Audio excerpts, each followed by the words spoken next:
fact that we're honoring Michele and David Glazer with Rabbi Alvin and Marylin Marcus Keter Shem Award is really very fitting.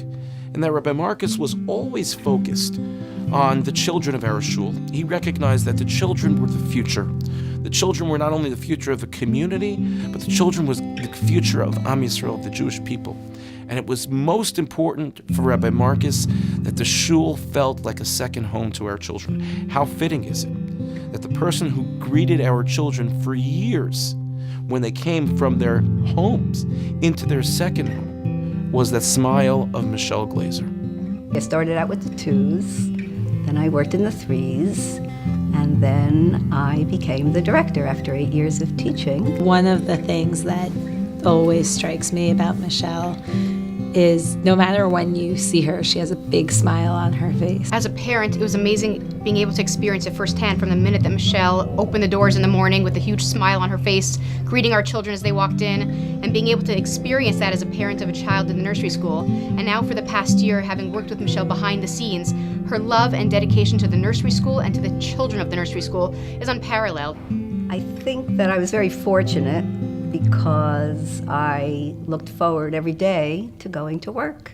Day in, day out, she just loves the kids. She's fantastic with them, and she doesn't get tired of doing it. She just exudes this warmth and calm that makes being in a nursery school a really special place. You know, for as long as I will remember this time of us working together, that's what will stand out to me about Michele. It's her love of the children of our community. I'm just always amazed. She's always so concerned about how, like, she looks at a situation from every angle. Like simple things, you know, like, oh, I have to ask the parents to bring something in, but I don't think it's gonna be enough time for them.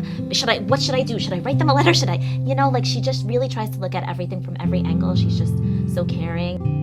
So the one part that was very special for me was that I had the opportunity to actually teach ballet. And this was an opportunity just to dance and have fun and to appreciate the beauty of ballet. There is a plaque that goes along with the dedication of the nursery school that my father, Oliver Shalom, had given us the idea to use. And it says, Lishmoa lilmod udalamed, lishmor valasos ulakayim. Michele, over her 28 years as a teacher and 20 years as a director, has really imbued the love of learning, the continuing to learn, and to fulfill the mitzvahs of the Torah into our young children that pass through the nursery school. And we thank her for that. And we hope that all these children who have the foundation of the nursery school and the learning and the love of learning will continue to build on that foundation throughout their lives and pass it on to their own children and grandchildren. In terms of commitment to other people, in terms of honest responses to things, that's David and Shelley. David is really someone who is humble, who is kind, who is giving, and who really is an example of what I call a Bal Midos. David Glazer is a guy who I've called on various occasions to help out, and he's always stepped up to the plate. Every time that I've called David, he's been so gracious in trying to help someone who is in need. You know, my dad he's kind of a fixture in the community, I think. People see him jogging, people see him at Minyan, people see him washing his cars outside. He's always had an array, an assortment of cars. My father still owns the first car that he ever bought, which is a 1970 Triumph TR6 convertible that he bought when he was 23 years old. Seeing him wave as he jogs every single morning, there's always a smile on that face, even when he jogs in the snow. That part I still don't understand. Running, people I found are very, often kind and complimentary about the running. They think it's, I've heard words like inspirational, and they think it's wonderful. And my response ordinarily is, my wife has a different word for it. I always run by myself. I try to get somebody else to run. I love Elliot Bank. He's a great guy, but he can't keep up with my pace. Both my parents, they live their values. They really integrate family, work, community, and they live this way at the home. They just lead by example. They don't tell you how to be. They never stand on ceremony. The thing that always sticks out to me about my parents is how much support they have for one another. They don't always have the same interests, but they just support one another, and they care about each other's interests. And David played a very important part in my nursery school years because he was my schlepper. In the days of big wheels. I would come home each summer with about 8 new big wheels and gave David the job and the opportunity to We had a have few fun. helpers, We right? had We a had few helpers over the years, but you did it most of the time. And I think we enjoy, the children seem to get a kick when we see them, and I introduce David as my husband, and we call him Mr. Moore Michele. And I can live with it. It's okay. And I really don't look for any recognition, but I'm so involved. Michele mentioned a bit that I helped to put together some bicycles, but it really went beyond that. I mean, as far as the curriculum is concerned, I'm pretty much involved. I mean, most of the curriculum is my idea.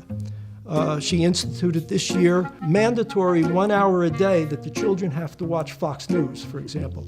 And my feeling is that that's something that, young people should do at a very young age. These snacks, I mean, I've been pretty much beyond gummy bears, Twizzlers, because, so many parents only want good food. They just do everything with a certain honesty. I'm not one, I like to think that I'm not one to promote myself in any way, but, I did exercise a certain amount of leadership quality over the years. Would you like me to? In the 30s, I was instrumental in galvanizing a good part of the Newark community to recognize that there may be a future in moving out to the suburbs in the 30s. And I was really kind of behind a lot of this. I was pretty much the one who was involved in putting up the building. I mean, the foundation, I mean, I can remember pouring the cement. I was able to find Rabbi Marcus and bring him to West Orange. And I found Rabbi Zwickler. I found Rabbi Sharbat. And I mean, these are things that, a lot of people don't know. But Larry Rhine's generosity and my leadership after Michele for the toddlers next year, Larry is bringing in zip lining and bungee jumping for the school, which we're looking forward to. We have a course built in the back. They don't do it for the praise. They don't do it for what people will say. They never have. And then when someone is like, we want to celebrate you, they're like, wait, what? They're like, they had a very hard time accepting this honor tonight, but they are deserving, and we're very proud of them. We're really happy to be here to share them with everybody.